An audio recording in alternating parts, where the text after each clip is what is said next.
टनो आदम में सुई गैस जी अतरादू load shedding ऐं इज़ाफ़ी गरन बिलन ख़िलाफ़ औरतूं ऐं शहरी सरापा एतजाज बणिजी रोडनि ते निकिरी आया। एहतजाजी मुज़ाहिरा रिपोर्ट मूजिब टंडो आदम शहर समेत भरपासे वारनि इलाइक़नि ॻोठ अलहयार मरी, ॻोठ ख़ैर मोहम्मद मरी, जुमन शाह ऐं ॿियनि इलाइक़नि में सुई गैस जी अतरादू लोड शेडिंग ऐं इज़ाफ़ी बिलन ख़िलाफ़ औरतुनि ऐं रहवासियुनि जे वरे अंग सुई गैस ऑफिस आॾो धार धार एहतजाजी मुज़ाहिरा करे नारेबाज़ी कई। इन मौक़े ते मुतासिरीन मोहम्मद अली मलिक, अख्तर अली, आसिफ अली, नायला, लुबना ऐं ॿियनि दाहियो त गुज़िरियल 2 महीननि खां राति जो 10 वॻे खां सुबुह जो 8 वॻे ताईं 11 कलाकनि ताईं गैस ग़ाइबु हुजे थी, जॾहिं त ॾींहं जो प्रेशर घटि हुजे थो, जंहिं सबबु हज़ारे शहरी मुश्किलातुनि में आहिनि।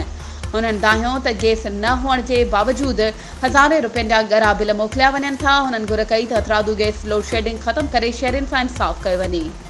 वधीक ख़बरुनि ऐं अपडेट्स जे लाइ असांजे चैनल खे सब्सक्राइब कयो ऐं हा, बेल आइकन खे प्रेस करणु न विसारिजो त जीअं असांजी हर नई अचण वारी वीडियो तव्हां ताईं पहुची सघे।